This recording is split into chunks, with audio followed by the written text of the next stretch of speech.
Good evening and welcome to Armageddon Live, Episode 5, Daniel 2 and 7, Parallels, Part 2, on this 4th of April, 2020. I am your host, Daniel Decrypted.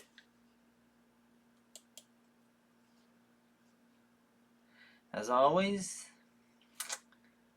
I gotta go small. Alright, so let's jump into the study. I'm an hour and a half late. Alright, take Armageddon out of the way. So recall yesterday's presentation, right? We saw that Daniel 2 and Daniel 7 are parallels.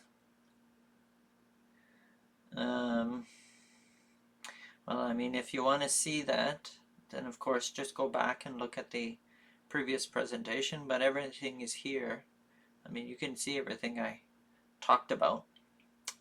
Now recall that, what it says at the bottom, it says church, God's people, and then question, question, question.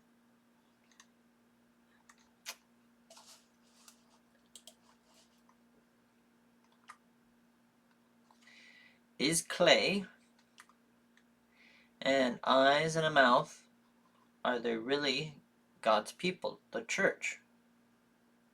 Are they really symbolic of God's people, the church?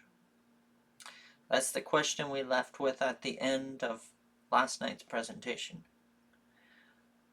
So let's just jump into it. The first part is easy. Clay, God's people, the church. But now, O Lord, thou art our Father, and we are the clay, and thou art potter, and we all are the work of thy hand. Isaiah 64:8. So indeed, God's people are symbolically represented by clay, and God is here talked about as the potter, the one who shapes us. So not only does he shape us individually, but he shapes us as a church too.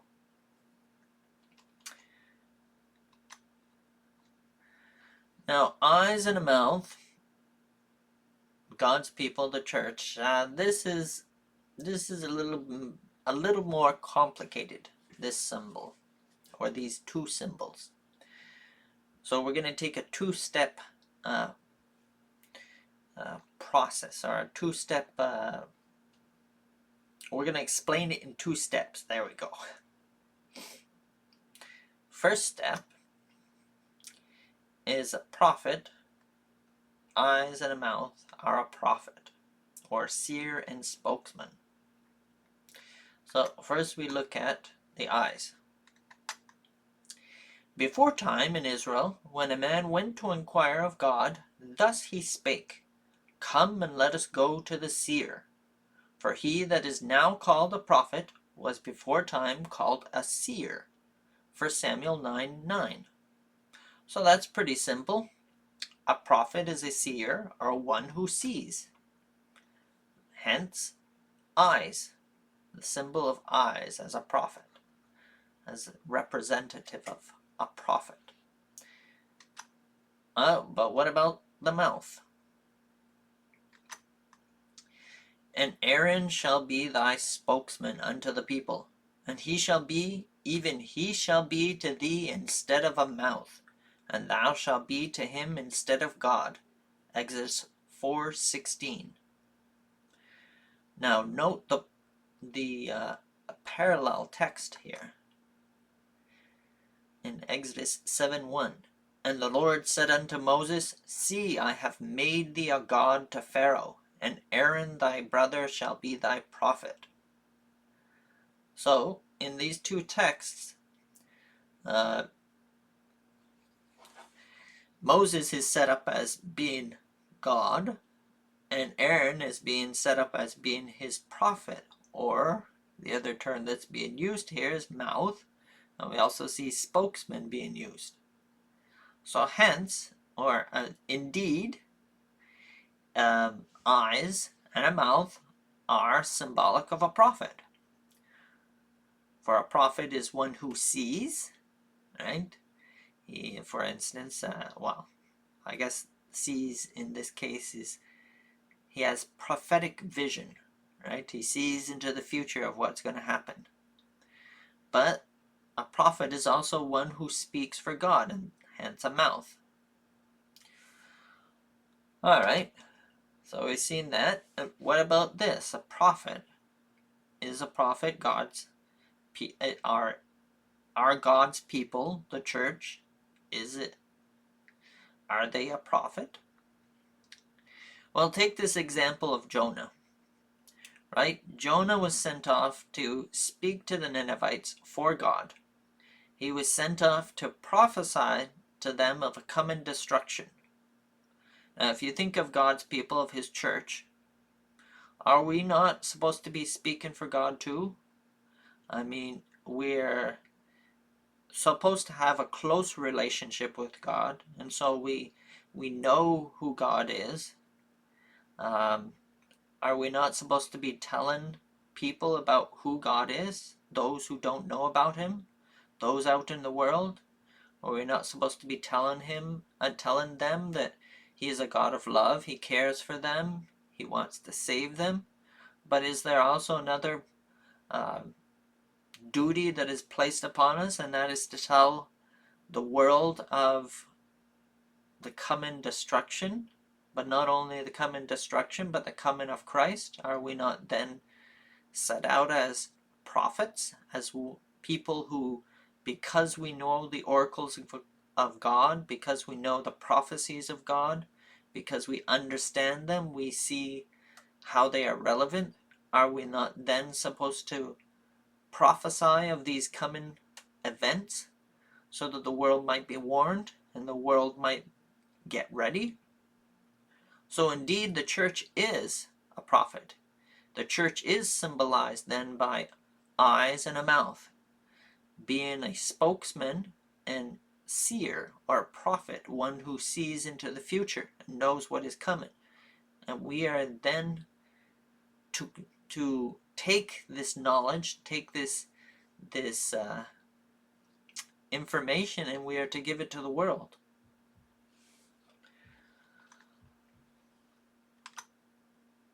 All right. Now Daniel 2 and 7 talk of the fall of the church. How can we see this?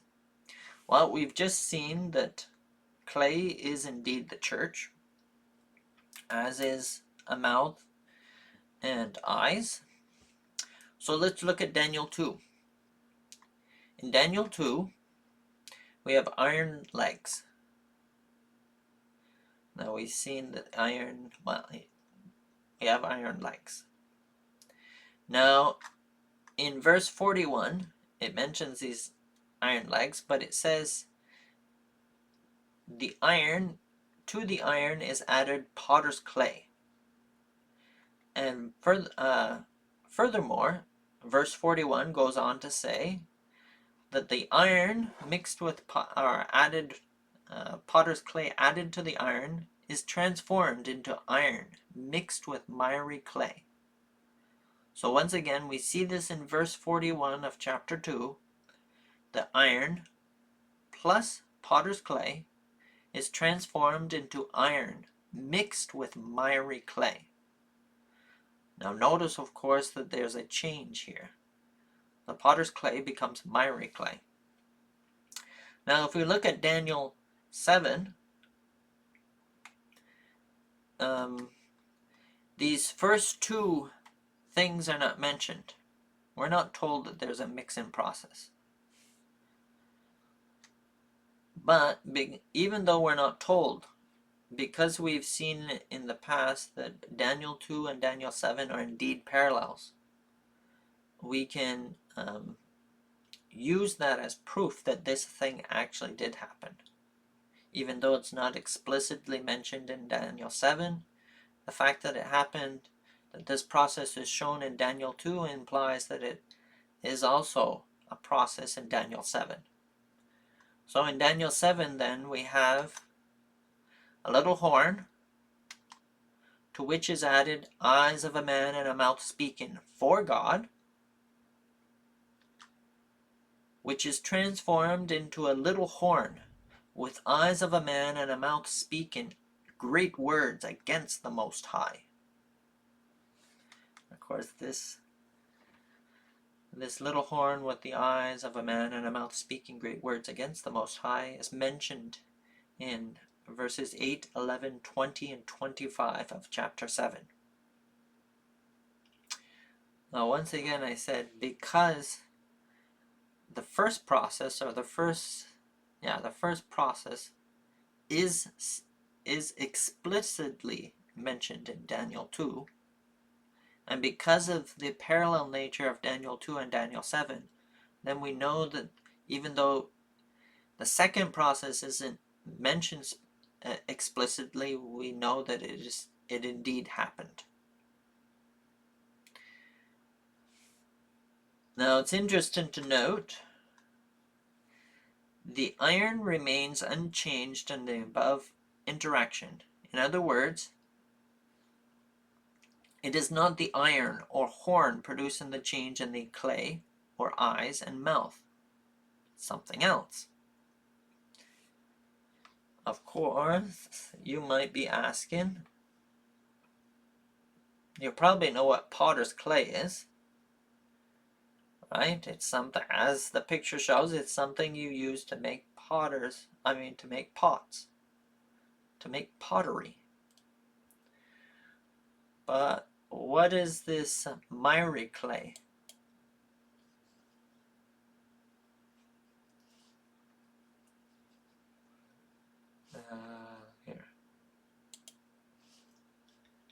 Here we go, where it is.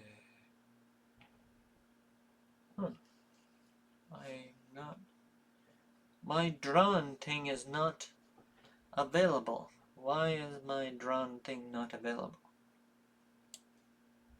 Oops. Oh.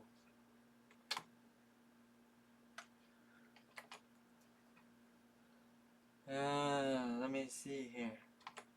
Oh, look at this there. Alright. Let me pick a nice pen. So again, I said, what is this miry clay here? There we go. Like, what is this thing? As I just said, we know what potter's clay is. Potter's clay is something we make pots with. I mean, it's specifically what was mentioned in our verse from Isaiah. God is the potter, and we are the clay.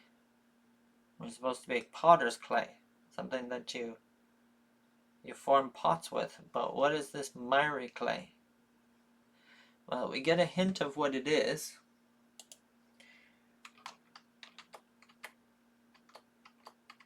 And we get a hint of what it is when we look at our next slide.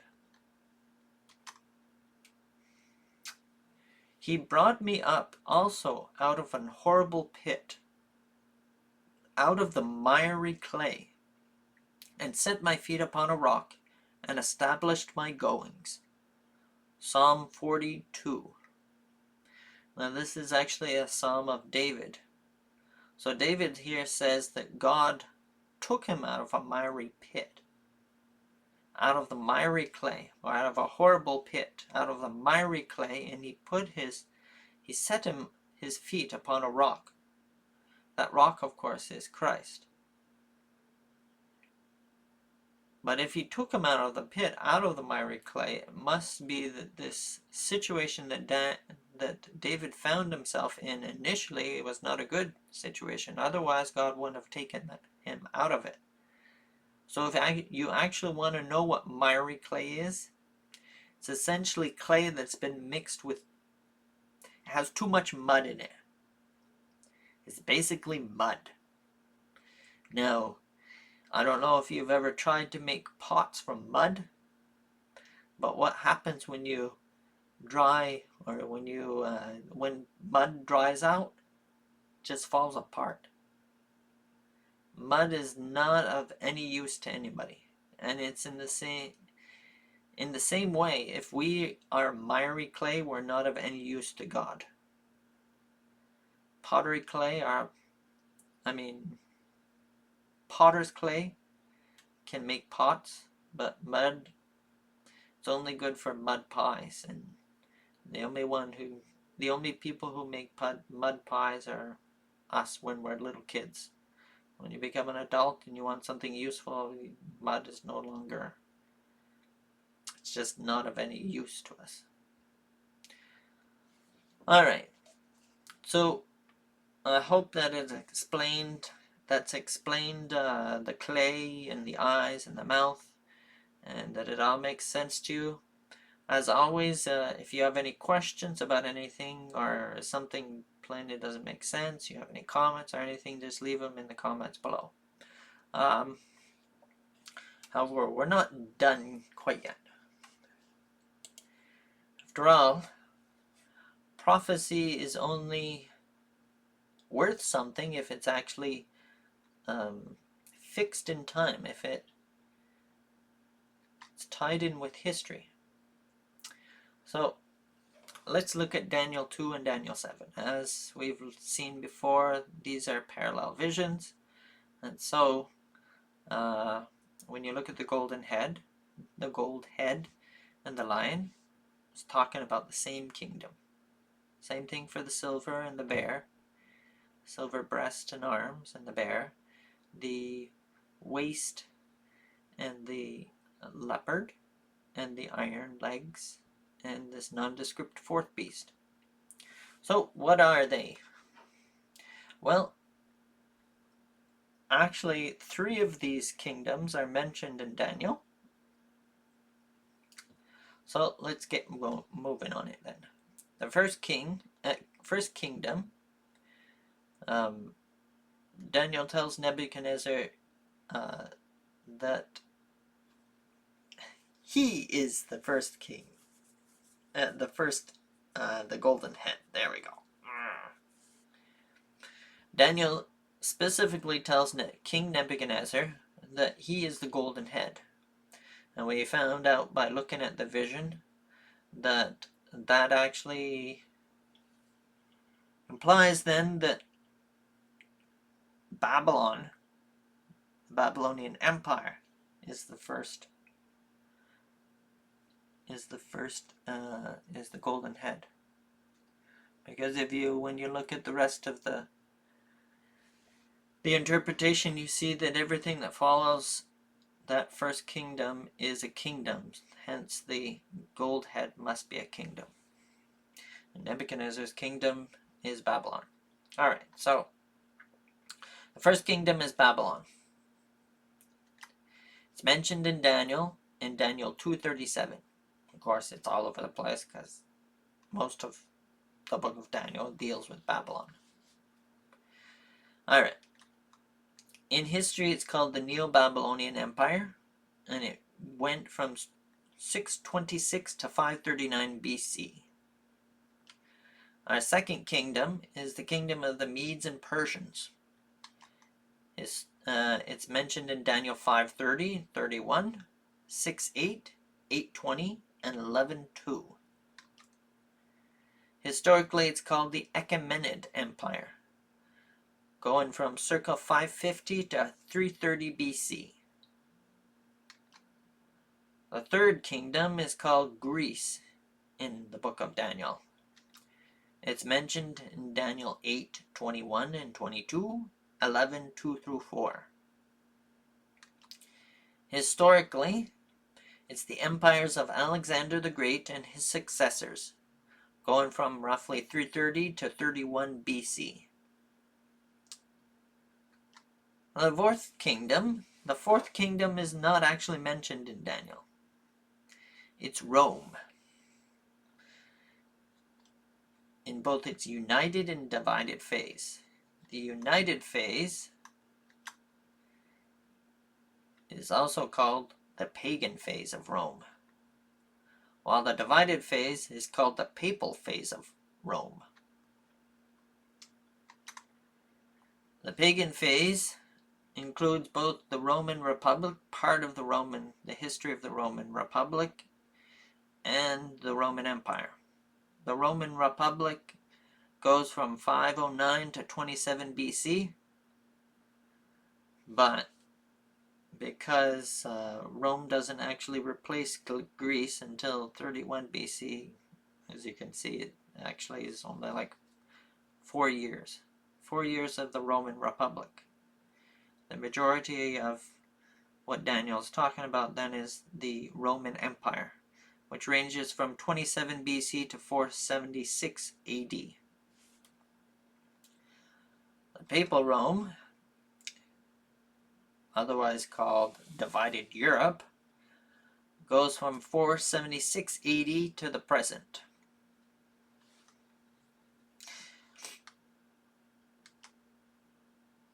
Now let's take a closer look at these feet. All right, the feet of iron and clay. There's something very important you need to see from this. Right, just from looking at history and the succession of empires and stuff, we saw that the fourth kingdom, the Iron Kingdom, is actually Rome. From looking at the Bible, we have found out that clay is God's people, the church. All right, so iron equals Rome. All right, and in the feet we have pagan Rome here. At least the iron legs are pagan Rome, even if it switches to papal Rome later. But anyway, the iron is Rome, right? That's easy to see. Now we add the clay, which equals the church, right? We saw that biblically. But what does that equal then? Iron mixed with miry clay has a very simple understanding to it. It's the Roman church, right? It's made of Rome and the church, so it must be the Roman church or the church in Rome. I mean, generally we know that as the Catholic Church or the Roman Catholic Church. But once you understand the individual symbols, it just jumps out of the prophecy that these feet, it's the Roman Church. Now there's something else that jumps out of this too. This truth cannot be denied, that we're dealing with the Roman Church here, as it is the only church, right? The Roman Catholic Church is the only church that is a mix of non-metal and metal, a church and a state. If you look behind the words there, you're going to see the Vatican, right? The Catholic Church is the only church that is both a church and a state, right? Vatican City is a state. It has ambassadors that go to other nations. It receives ambassadors from other nations. There is no other church that has that qualifies as both a metal and a non-metal, a church and a state. Only the Roman Catholic Church. So once again, prophecy not only in the interpretation of the iron and clay, but the fact you have iron and clay where metals are state and non-metals are church. I mean, there isn't anybody else that fits this.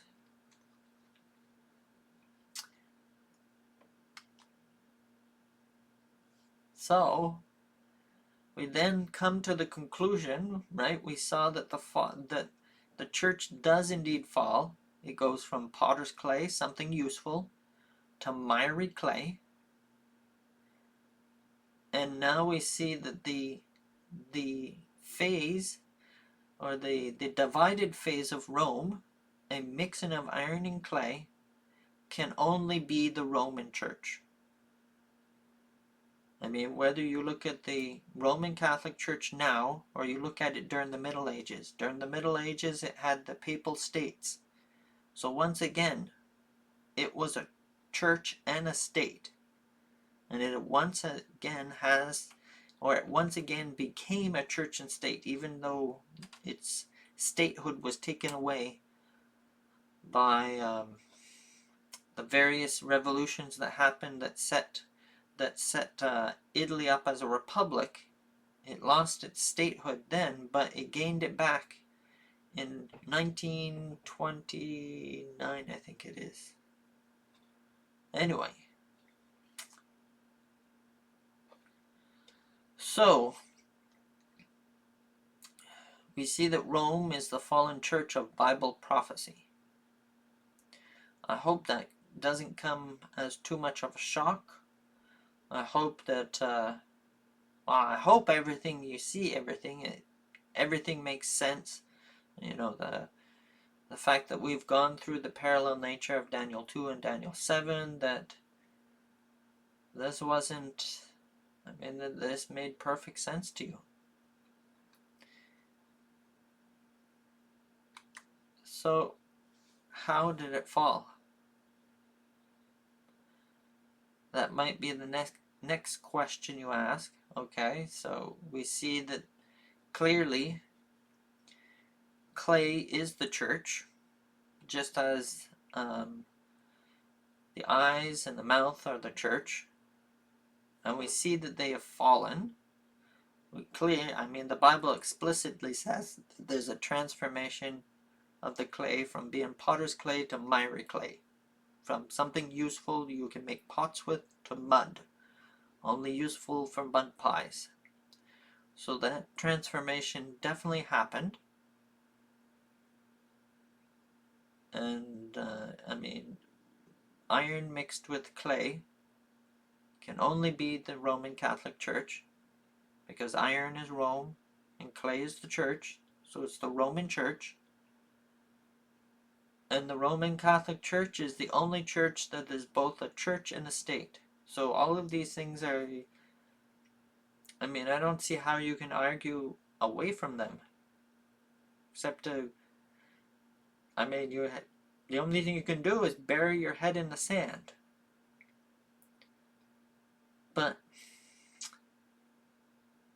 so how did it fall? I'm sorry, that's gonna be it's to be continued. You will have to come back if you want to know how it fell. Because indeed, Bible prophecy does tell us how it failed. Or how it fell. There. It's too late for me. Anyway. I hope and pray that this...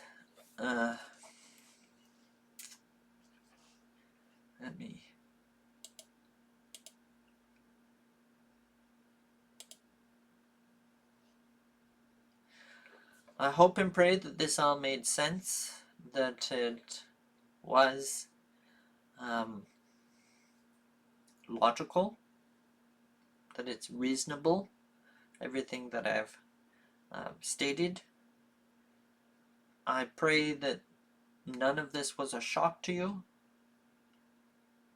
I pray that God will, if it was a shock, that God will help you to see the truth, help you to accept the truth, because He only tells us truth in love.